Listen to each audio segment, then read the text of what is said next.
Hello one and all, this is Luckless LoveLocks, and welcome to Citizen Sleeper 2 Starward Vector. I've been waiting for this to come out since I finished off the first one back when it first came out, which included some amazing voice acting for me, and I hope to bring that into Citizen Sleeper 2.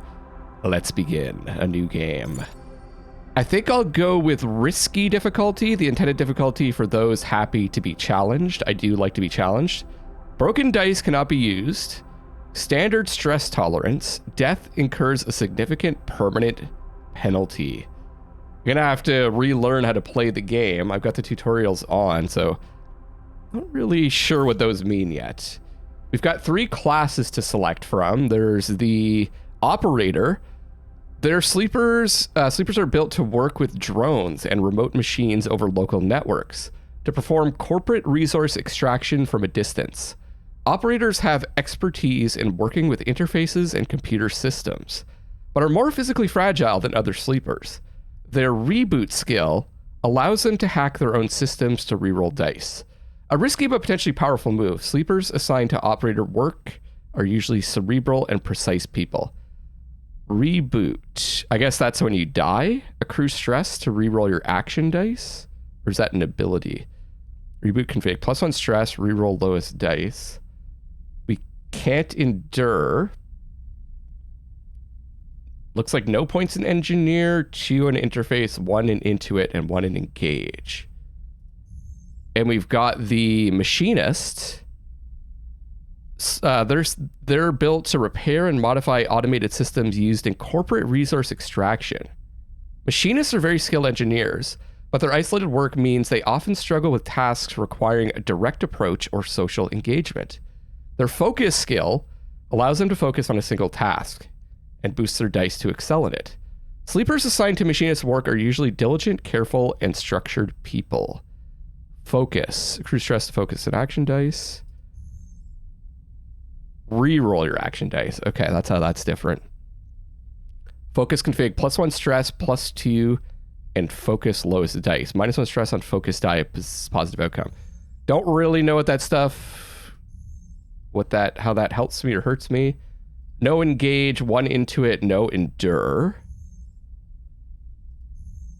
And 1 interface, 2 engineer. And then I assume engage is going to be... Oh, endure is maxed out on extractor. They're built to work at the coal face of corporate resource extraction. Often in hard vacuum environments, extractors have a high level of physical endurance. Their confidence means they struggle with tasks requiring intuition. As you can see, their rally skill allows them to motivate those in their team, boosting their crew dice. Sleepers assigned to extractor work are often confident, self-sufficient, and have a high level of endurance. I feel like when I played the first one, I maybe went with operator. I kind of like the idea of the extractor this time, boosting the crew. Rally, accrue stress to boost your crew dice. Rally config, +1 stress, +2 to lowest crew dice. And 1 point engineer, not an interface, 2 an endure, no intuit, 1 engage. I'm gonna go with the extractor. Can always play it again with a different class if we really enjoy it. Let's go.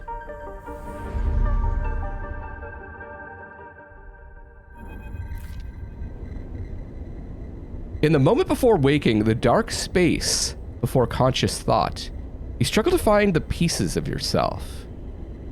Just looking at the interface here. Get familiar with it. These are where the dice are going to be. Map, rig, glitch, push, cargo. Usually these pieces come with a particular cadence, each appearing sequentially, like the boot process of an old terminal. We're in the unknown, a vast and dark interior. First your body, artificial compromised, but relaying sense data all the time. Then it's context, the breeze of air filtration, the soft contact of your birth in 0G. Then emotion, coming into focus, coming into your body, bringing with it that first instinct, the one that has framed your past 100 cycles, fear. But that familiar sequence does not arrive. Instead, you are unmoored in space, your body distant, your context silent. Even your emotions somehow obscured and scattered. Among all that disarray, only one familiar thing arrives: the fear. It is a scramble, panicked fear. The drowning fear, the falling fear. The fear that makes you reach desperately for any stable point. It is the fear that tells you something is wrong. Something is very wrong with you. Wake up, sleeper.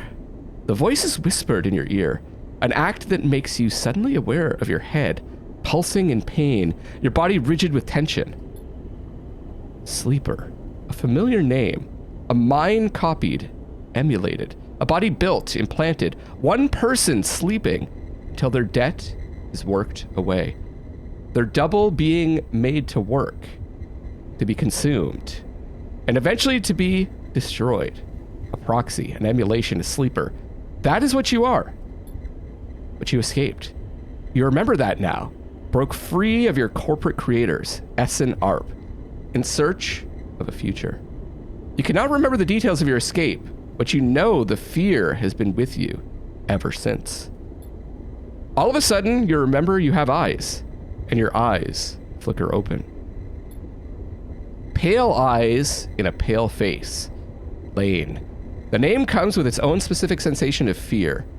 One you recoil from instinctively. Sorry to interrupt, a sharp smirk, but this ends here. You search your mind for more than a name. Is this how you reward me for my generosity? Laine is leaning over your horizontal floating body, looking down into your eyes.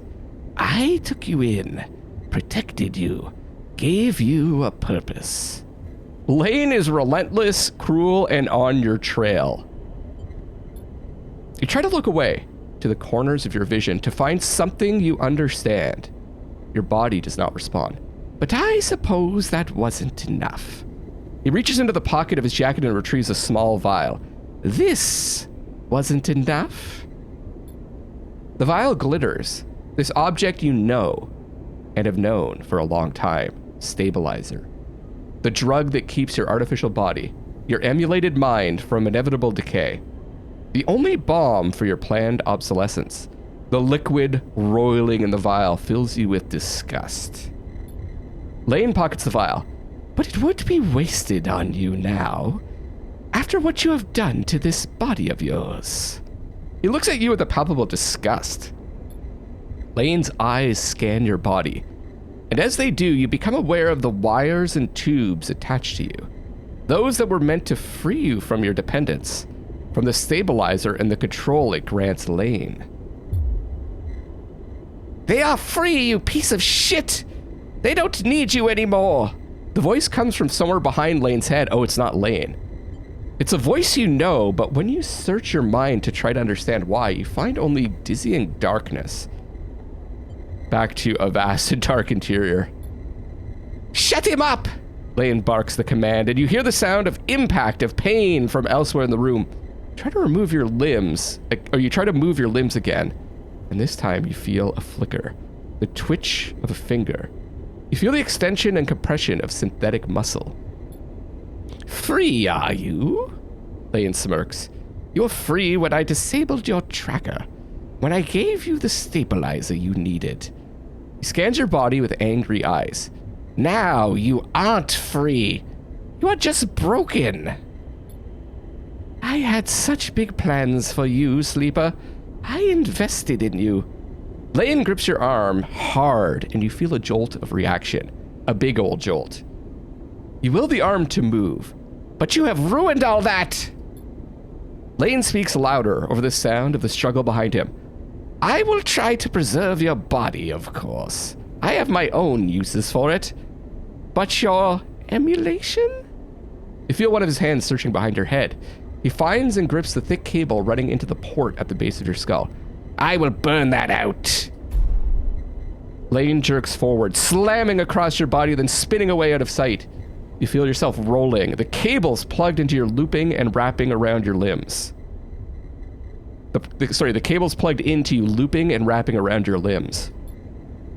Then, you feel hands steadying you, pulling cables, You glance around wildly and see someone diligently unplugging you. You meet his eyes. Hey!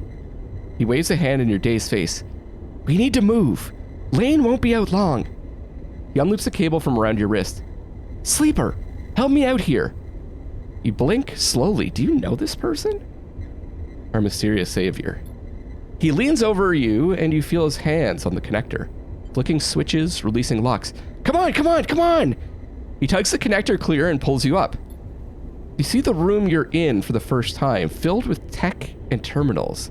Wires waving everywhere, all lit by big windows, looking out on an impossibly bright, screen-filled street beyond. In the corner, you see the dark shape of a floating body surrounded by a glittering constellation of crimson baubles. Is that blood? Move! You're wrestled and shoved towards the door, which slides open in front of you. And then you're out in all that brightness, all that movement, gliding hard towards some unknown destination. You come to a stop in a dark alley, the one who guided you here pausing to catch his breath. He doubles over beside a massive life support unit that sends a lukewarm breeze across your skin. You stare at him, trying to recall anything about him. You notice his tattered jacket. Nipples? That's the first thing I noticed. His lightweight clothes. You remember his station runs hot. Or you remember this station runs hot. Something about the power that flows through the place. He looks up and meets your eye. What's going on, sleeper? He wipes sweat from his forehead and it floats away in a swarm of spheres. Talk to me. Where are we? Somewhere on the starward side. Not too far from the docks, I hope. You see a concerned frown across his face. That's not what you meant, is it? Comes closer, eyeing you carefully. What station are we on? He narrows his eyes, waits for the answer. You close your eyes, trying to recall. Now, are we playing as the same character from the first game? I'm not really sure. I'm pretty sure I didn't pick the same class, so maybe this is a different person. I don't really remember the first game, the overall story that well, so feel free to chime in if you remember it better than me. It's been a while. You close your eyes trying to recall. You force your way through the dark to the image of a station. No, a city growing on the back of a vast set of hexagonal solar cells, shadowed by them. You open your eyes. Dark side. The word leaves your mouth like an exhale, an instinct. Before you heard yourself sound it out, you didn't know it was there. He sighs. And me? Who am I? You see something like fear in his eyes. Panic, perhaps? You stare hard at his face, the slight upturn of his mouth, the intensity of his stare. Nothing comes. He closes his eyes and drops his head, putting a hand to his temple. The reboot. He's speaking quietly to himself. Laine interrupted the process and... He lifts his head and stares at you. We need to keep going. We need to leave. He turns and kicks off down the alley. Come on, the rig can't be far. As you're led through the passages and serviceways of the station, you try to recall your life here. So the station is called Darkside Sprawling Urban Station. I remember in the first game it wasn't it like a ring? The texture, the temperature of Darkside feels familiar, but you struggle to pin specific memories to it. Focusing hard, you recall waking up in these passages, cycle after cycle. The rhythms of the station flowing over you, along with the crowds. You recall desperation and the slow decay of your body that caused it. Then Laine, those pale eyes, offering you a glittering vial. Stabilizer. The promise of supplying more for your work. A deal he locked you into like a cage. There, your memory fails you. But in the dark beyond that moment, the residue of panic, of fear, remains. You were Laine's prisoner. Laine's plaything. You shudder in the cold passage. Wait! Your guide holds up a hand, and you stop your glide using the wall. Ahead, you see the tunnel opens up into a wide open bay, with a few doors leading to cylindrical tunnels, the docks. They're watching the rig. He nods towards the docks, and you see one of the doors has a couple of figures flanking it. One covered in ornate tattoos, the other with bright silver implants along their cheekbones.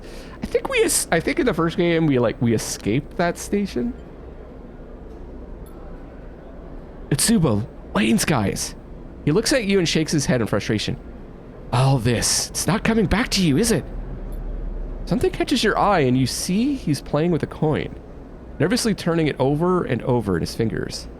He sees you looking and slips it away. He places a hand on his chest. I'm Seraphim, all right? He looks pained when he speaks. Laine, he was our captor, both of us. We did this so we could escape. We needed to reboot you, to break your dependence on stabilizer. Pauses. You know what that is, right? You nod meekly. But Laine interrupted me back there. The reboot didn't complete and... sighs and shakes his head. Could still make this work. He looks back at the docks. I'll lead them away. You get the docking bridge open. If we make it to the rig, I know how to get us in. Got that? Searches your face for a sign of recognition. What's the rig? He's not going to be happy about that. Seraphim looks annoyed. A ship? Our ship? Or at least, it soon will be. Laine assigned it to us when we were on jobs for him. Get that door open. He pats you on the shoulder. I know you can do this. Seraphim kicks off hard and glides into the docks. Over here, shitheads! He bellows to the guards as he barrels through. They immediately push off from the wall, giving chase. Oldest trick in the book. Oh, tutorial. During scenes, you may encounter skill checks where you can perform certain actions using your skills. Like the dice actions you will encounter later, skill checks can have a positive, a neutral, or negative outcome. The better the rating of your skill, the more likely you will succeed on a check. The odds of success are displayed when you select the check. You can see more info in the guide section of the pause menu. Pause menu, guide. Okay. We'll figure it out. You wait a breath and glide across. Everyone likes to glide, apparently, in this world. Wait a breath and glide across to the door. Are we? Oh, right, because it's 0G. That's why the blood in the water was floating. You look already panicked at the tightly sealed door. Its control panel locked out. You hear a shout from somewhere nearby. You need to get it open. We can hack the door, 50% neutral, 50% negative, or break the seal. 25, so these are the possible outcomes. 25% positive outcome, 50% neutral, 25% negative.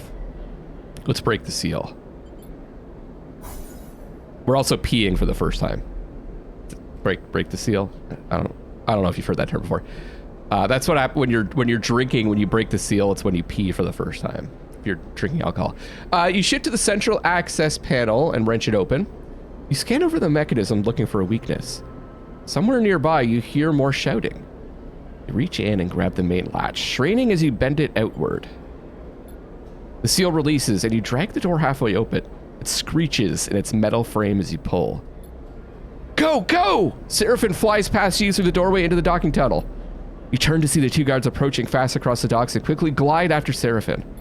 Seraphim is already at the rig's door inputting an entry code. The rig's door scissors open and you both rush inside. Quickly! Seraphim grabs you by the arm and drags you up to the cockpit, the ship's layout hazy in your mind. He dumps you in a flight seat and straps himself into his own. You see him tap a series of buttons as he does, talking to himself. Come on, come on.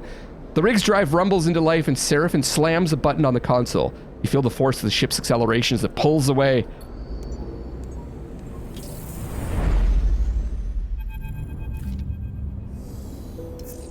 As the ship glides into place on the connecting bridge, its automatic systems nudged there by the port's docking protocols. You feel a sense of relief. The rig, the refuge in the belt. Seraphim burned hard out of the dark side, and you dropped in and out of consciousness in your seat as the rig made its way across the belt. But now, with open space between you and Laine, you feel fresher, more awake. Seraphin breaks the silence. We're good, Sleeper. His eyes don't leave the monitor, and you realize this part of your escape is routine for him. You and he must have docked this ship countless times in your work for Laine. The problem is you don't remember any of them. We made it, he whispers, closing his eyes and letting out a sigh. He certainly did. He turns and you see a pained look on his face, as if remembering something difficult. Have you said this exact thing to him before in this same situation? Are you okay? He looks at you, chewing one side of his lip, searching your face. Not really, he puffs. Seraphin reaches up, flicking through a set of switches in a practice fashion, completing the shutdown. You watch, a little frustrated with your own uselessness.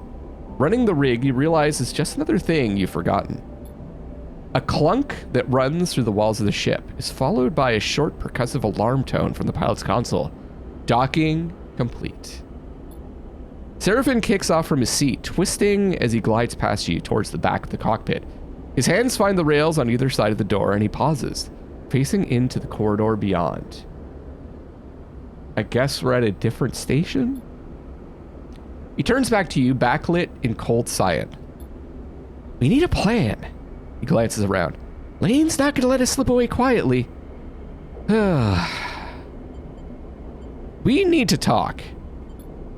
Seraphin furrows his brow. Not now, Sleeper. We need to forget. He flinches, the words coming out wrong.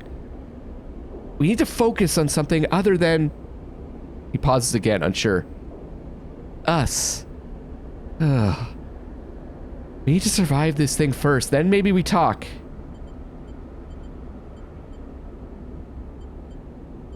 That isn't fair. Seraphin's eyes flash. What isn't fair, Sleeper, is that I just gave up everything for someone who can barely remember my name. He tenses at his own unexpected anger. We are not doing this. He slams the metal of the cockpit wall. Not now! Closes his eyes and looks down. Just let me think. Fixes you with a stare. I need to think. We've bought ourselves some time. Glances through the cockpit window at the blinking lights of the station. You may not remember Hexport, but I do. And there are plenty of opportunities here for us. If we can keep our heads down. Turns back to the corridor. That's what we'll do.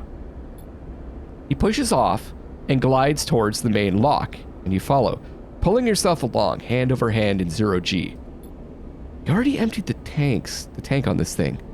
Slaps a hand against the ship's inside. So we need to refuel, and that won't be cheap. But if you and I know one thing, Sleeper, it's how to work. I'm gonna get myself reacquainted. See if I can turn up any old connections. People that might throw us an easy contract. You, glances back over his shoulder, you keep out of trouble. I can handle myself. Seraphin stops at the airlock. Look, Sleeper, you aren't yourself. Stopping the reboot halfway through. Pulls a worn crew jacket from a locker and starts pulling it on. You don't know what that did to you. He jams an arm into his sleeve. I don't want you passing out in... He stops. Don't baby me. Seraphin shoots you a glare. Fine. Grabs another crew jacket and thrusts it at you. Just put the damn hood up, will you? You take it and slip it on. Thank you. Seraphin nods. He stabs at the button to open the lock. The inner door hisses open and Seraphin glides through.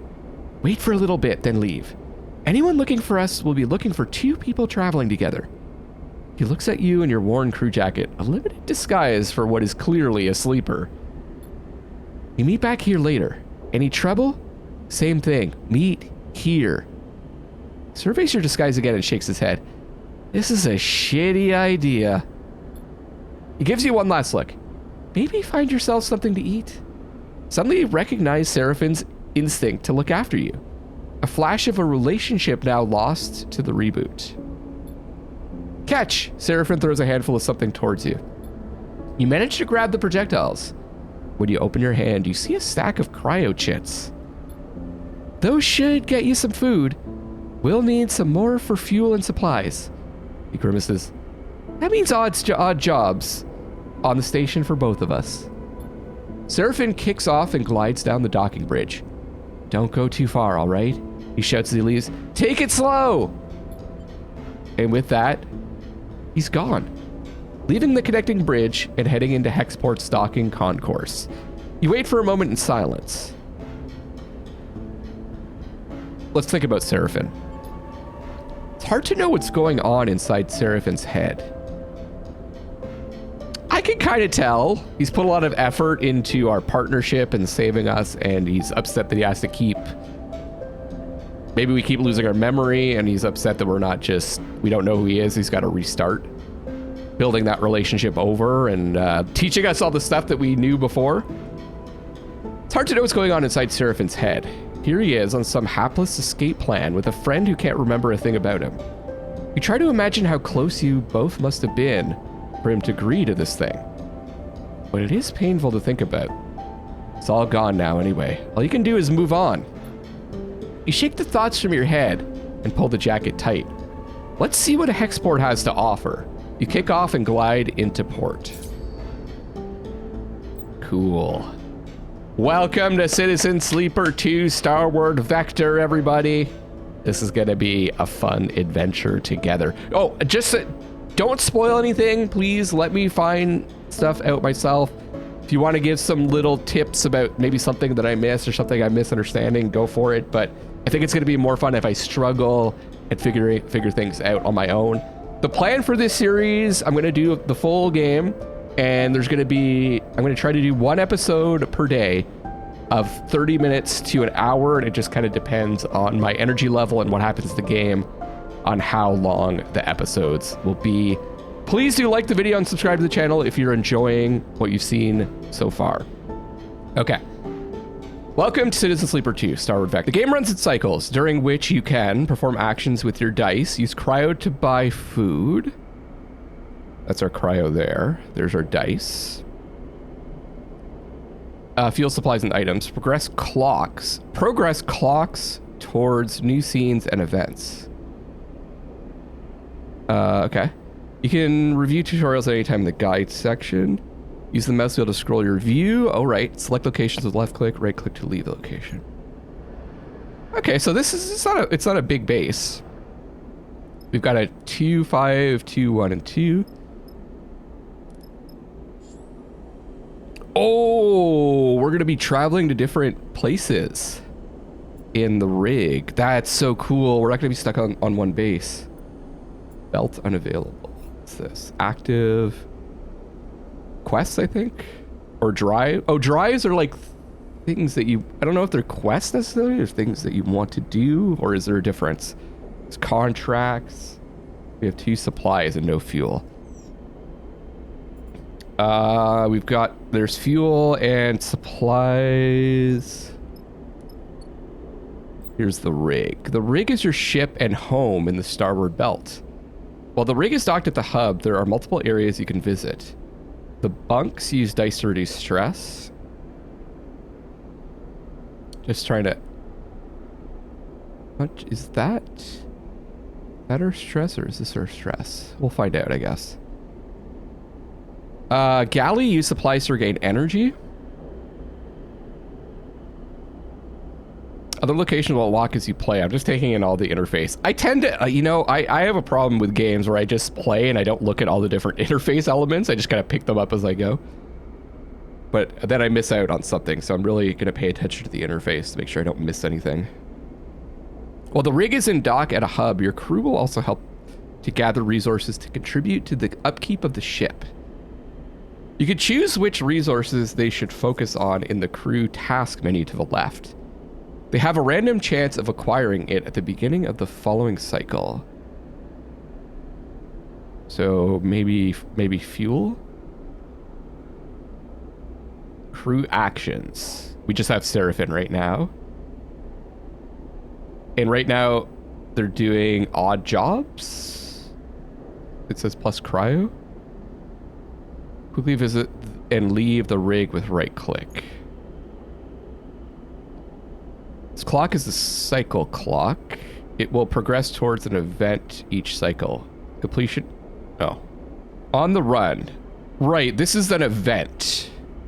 As we complete cycles, this is going to fill up, right? You put some distance between you and Laine, but you're sure that he'll close the gap as soon as he's able.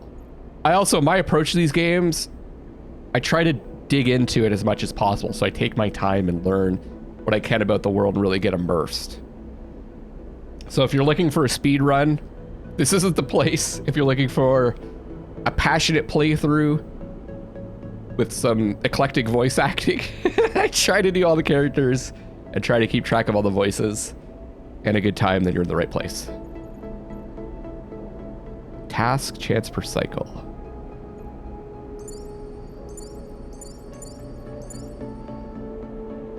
Well, I'm gonna put them on fuel.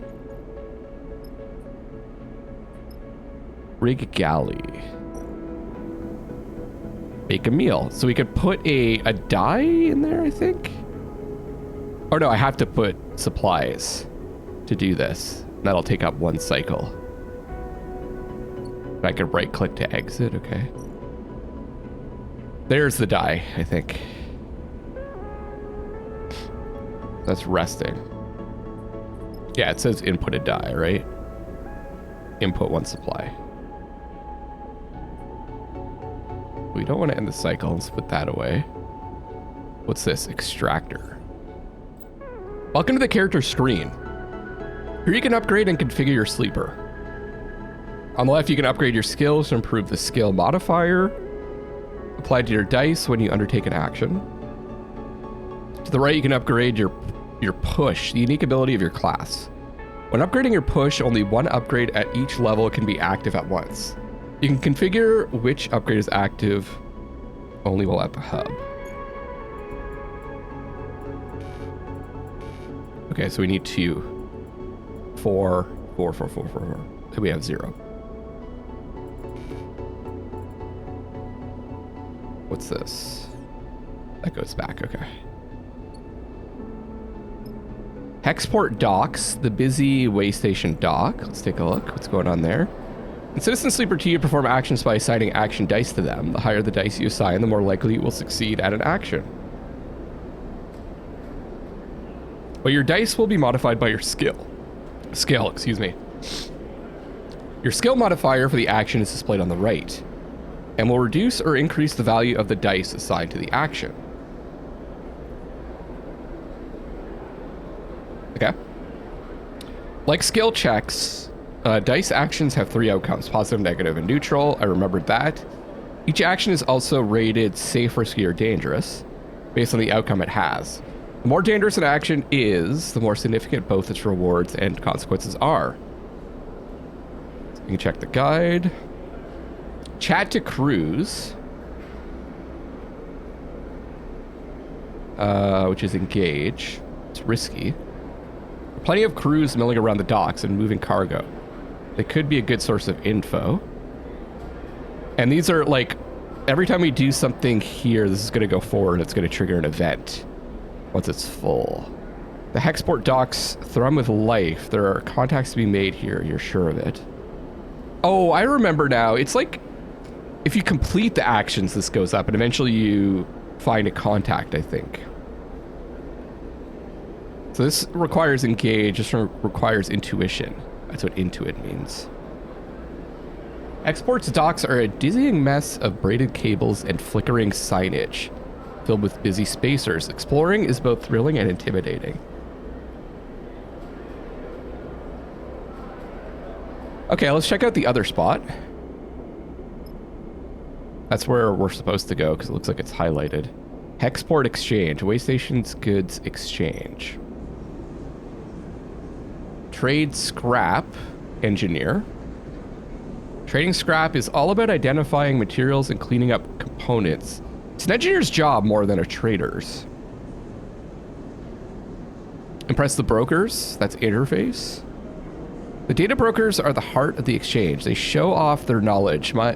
by discussing decryption. Maybe if you can talk the talk, which we're not good at.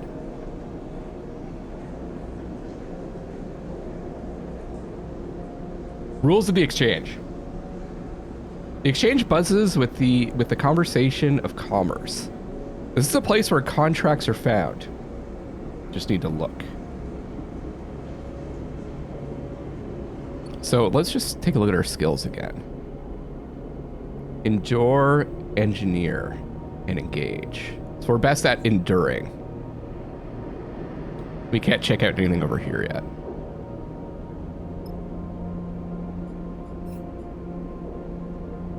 So let's... there's nothing really safe. It's either risky or dangerous.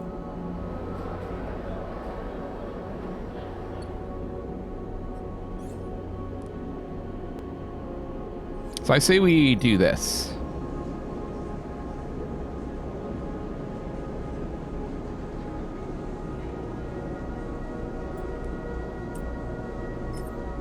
%, positive, 50% neutral. Trade scrap. Rules of the exchange, -6 cryo.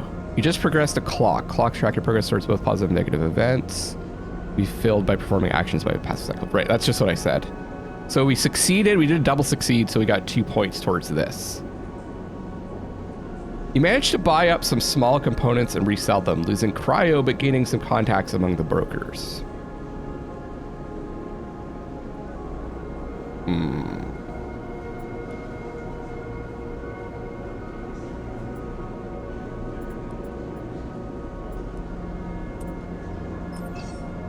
50-50. 50-50, but this is dangerous. Oh. Hexport trade hall. We unlocked that, it looks like. So we can buy fuel. Fuel depots like this can be found at most stations, selling the lifeblood of the belt's transport and trade. We put 5 cryo.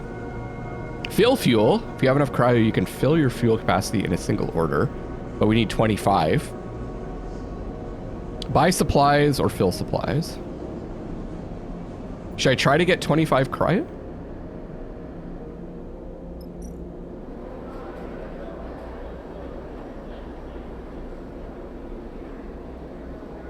We try to make some contacts here as well.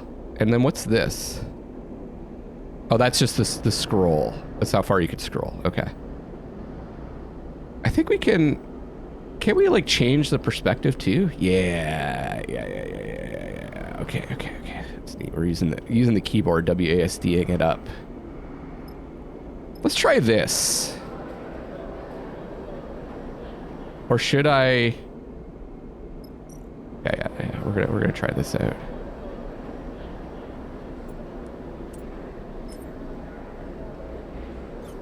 It's gonna be 50-50 regardless of what we do. So maybe I should do this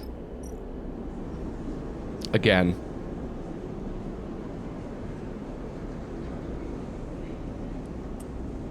We'll do the risky one. Oh, we lose 1 point though.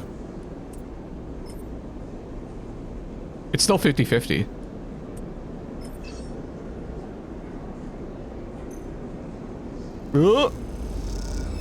Hey, rules of the exchange. Neutral outcome.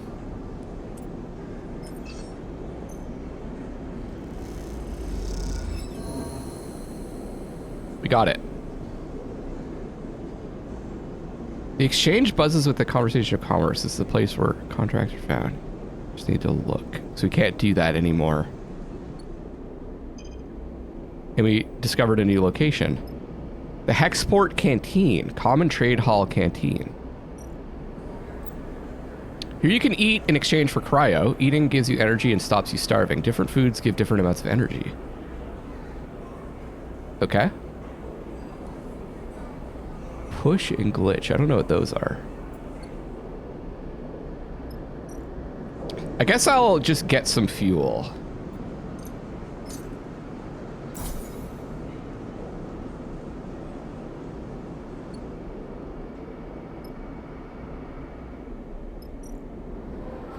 And let's let's chat to the crew as well. I gotta remember to read the outcomes. Plus Hexport expert. You join a few spacers resting in the docks and pick up a few local tips.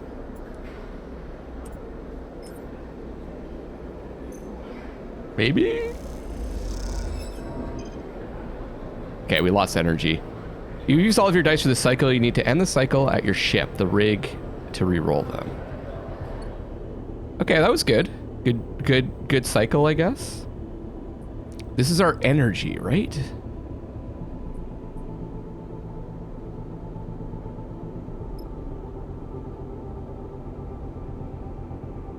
All right, so yeah, that's fine. We can still scavenge fuel, I think.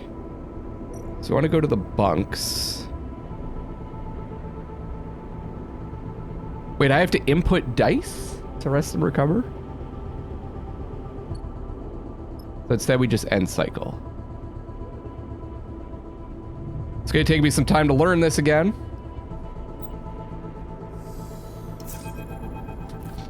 You've used all your energy and are now starving. While starving, you gain 1 stress per cycle, and any energy loss accrues stress.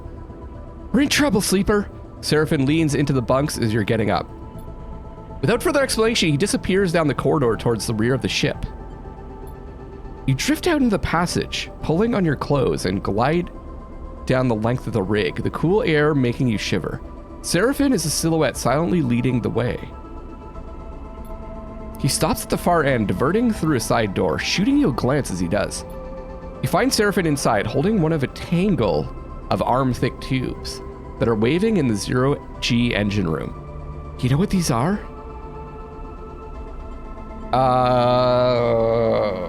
Fuel pipes? Seraphin shrugs. Close enough?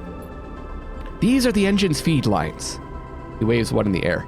And before you ask, no, they aren't supposed to be waggling loose. What did you do? Seraphin laughs. Oh, I see how it is. These must have broken loose when we pushed the ship hard on our way out of the dark side. Looks at the mess. We're lucky the reserve tank is empty. Otherwise, shakes his head. It would have been bad. But, he pushes the pipe to the side. No feed from the reserve tank means that the rig's range is limited to the local region only. He thumps the large lumpen housing of the engine. This thing can't take us anywhere far. So we fix it? That's the short of it. Seraphin likes to sigh. Seraphin whacks the engine housing again, harder this time. Just not been our run of luck. Well, I am luckless. He turns and starts gathering the tangled feed lines, his frustration evident in the violence of his movements. We will need a new set of these, that's for sure. He starts forcing them into a crate. So, how about you try to track them down? Okay. Fuel lines. I'll take a look at things here and see if I can figure out another fix for the reserve tank. He glances up from his work. From what I've heard on Hexport, Factory Row is the place to find ship fitters. I was like, shapeshifters. That's not what that word is. Maybe you can do some recon while I sort this place out? It's on the other side of the station. Factory Row. Okay, I'll take a look. Seraphin keeps working. Oh, wait! Seraphin pauses, seeming unsure. There's something else. He drops the feed lines and they float, waving in the air like tubular seaweed. I've heard word that Laine's on the hunt. He frowns. A message went out everywhere in the local radius of Darkside. He's looking for us. And we can't leave. Exactly. Which is why we need those feed lines. I'm gonna try to work something out. Maybe I could improvise a solution? I don't know. He looks down. I'm no shapeshifter, shipfitter. Shit fipper. But while I do, you go hunting. See what you can turn up, okay? He smiles a weak smile. Get going. You leave the engine room, the clanking sound of Seraphin's cleanup efforts echoing through the ship. Fuel feed lines, that's the next step. You take a deep breath and head out. You have discovered a drive. Drives help you track and choose your objectives in Citizen Sleeper 2. The arrow button in the top left opens the drive menu, where you can choose which drive to track. Once a drive is tracked, a yellow marker will be placed above any location that relates to that drive. Drives come in two types, a major and minor.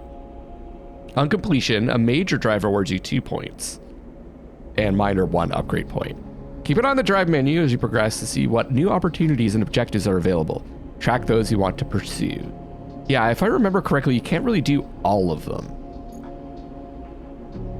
Okay, I'm starving, so... Oh, the engine. We need the feed lines. The engine's fuel capacity is extremely limited, but new feed lines would allow you to hook up a reserve tank to increase it. Galley. So we could make a meal. So we probably want to do this to get our energy back. We've got the drive. We shall toggle it. It's major. Laine is hunting you, and Hexport isn't far from Darkside. Refuel, repair, find what you need, and then leave before he finds you. Okay, we'll try to keep that in mind. And it's right there.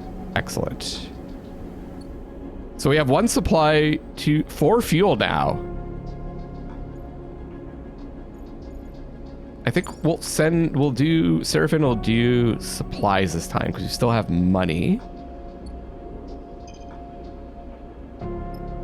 Here's the new location, Factory Row. Ramshackle Fabrication Center. We can search the row with intuition. The factory owners of the row speak mostly in terms of supply and demand, but going door to door might help you find the I keep wanting to say shapeshifter. Shipfitter you need, or haul materials, which is what we're good at. Factory Row is filled with workers hauling material through its zero-G corridors. Helping might win you some fans among the factories. It says trusted supplier at the bottom. The Hexport factories are picky about who they work with. Trust is a key currency here if you want to find a shapeshifter. I'm just gonna keep saying shapeshifter. So let's go, oh. 100% positive. We're proficient. Why is it red then? Because it's dangerous?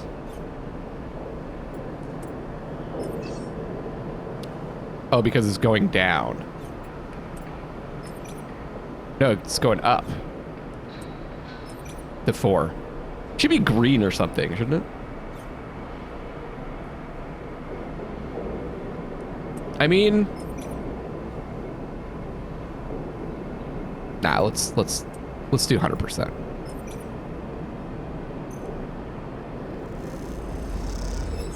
You understand the code system used. We got 7 cryo and the 2 on the trusted supplier track. You understand the code system used to assign the supplies and make a rapid delivery. The other haulers pass on part of their earnings. So we could just do that again. But maybe I should use the 3.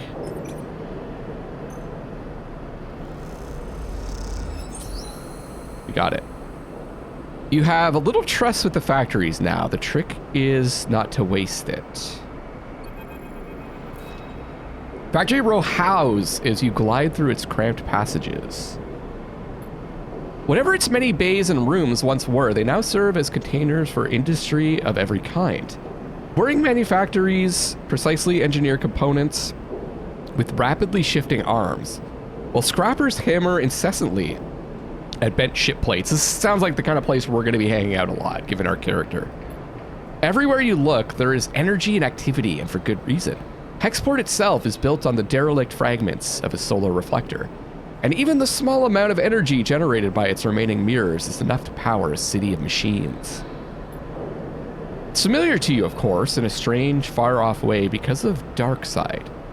That place and your memories of it are a muddy haze, but it is hard to forget the glint of its hexagonal reflectors, 10 or 20 times more in number than Hexport's, and that wild, flickering city growing on their back like a tumor.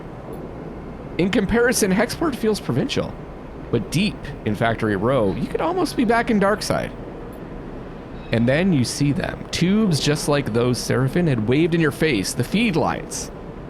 You push over to the display window of the unit marked Karsten Supply in block capitals, cut from hull plates.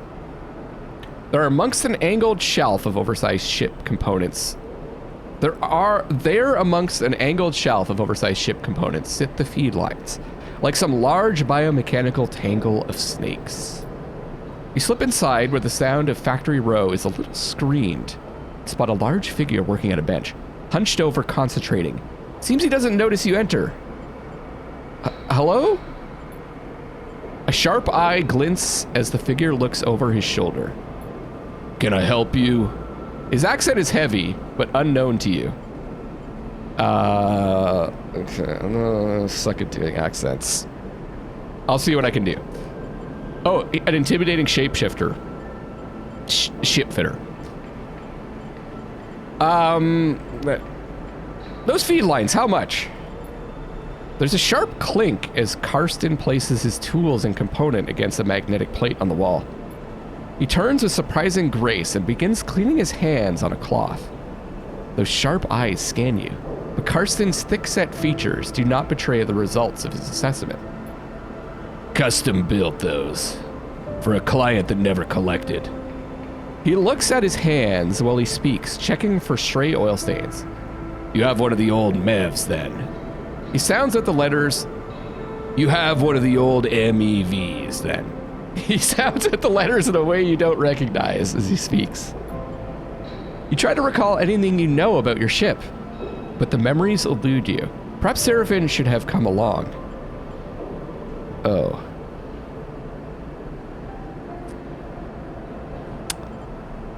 I think so? Karsten squints a little. Right. Look. Karsten drifts over to where you were standing, his imposing height evident.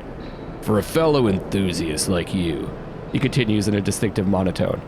Let's say a few hundred cryo on clean chits.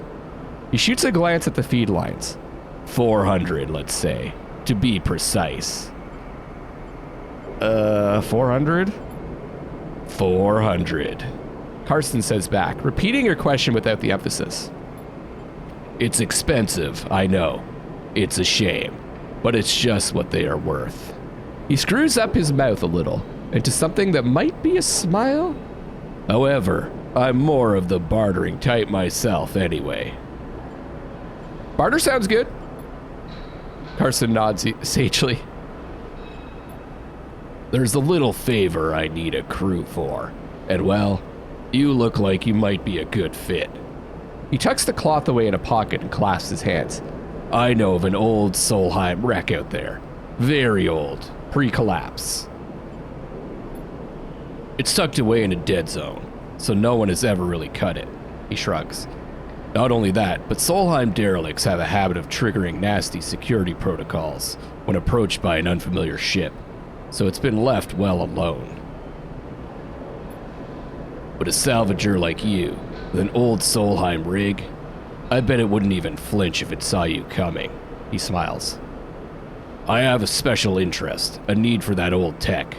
All those Solheim ships had a data core, and while I don't care about the accounting reports or material ledgers or whatever they kept on the damn thing, I do care about the hardware. So, if I was to find you back here, with that data core in your cargo hold, clean cut and complete, well then, I could see my way to doing a straight barter for those feed lines. Does he have like a part of his finger missing? Oh, interesting. Karsten pauses, sniffs at the air again. You just need the coordinates. Why do you want it? Special interest. You wait for more, but his flat expression tells you it isn't coming. So, you interested? He glances back at his workbench. 'Cause I'm a busy man. I'll do it. All right then. He holds out a heavy hand for you to shake, and as you automatically reach out, he grabs your forearm instead. Karsten pulls you closer, squeezing your arm. Let's keep this one between us, all right? He half smiles, his face huge and close. It's our deal. Before you can respond, he thumbs a little drive into your palm. Those coordinates. And then he lets go of your arm with what you swear is a wink. You take a moment to gather yourself, and by the time you do, a whirring fills the air, Karsten having returned to his workbench. You turn and glide out of Karsten's supply with a growing mix of anxiety and excitement in the pit of your stomach, and the cacophony of Factory Row in your ears. A contract. Seraphim might even be impressed. You look at the drive in your palm and smile. This could be a route out. You think of leaving this place behind in possession of an improved ship, too. Suddenly, a small but firm hand falls on your back, and an equally small voice coming with it. Hey, wait up! You turn in the passage to see a young woman, her hair waving from the rapid glide she clearly just came out to catch you. She steadies herself using your shoulder. Sorry, she smiles a quick and flat smile. Wanted to catch you. Junie, secretive data extractor. I'm Junie. Her dark eyes flick around nervously. You notice the portable terminal she carries, something data scrapers call a deck, and her backpack full of components and trailing wires.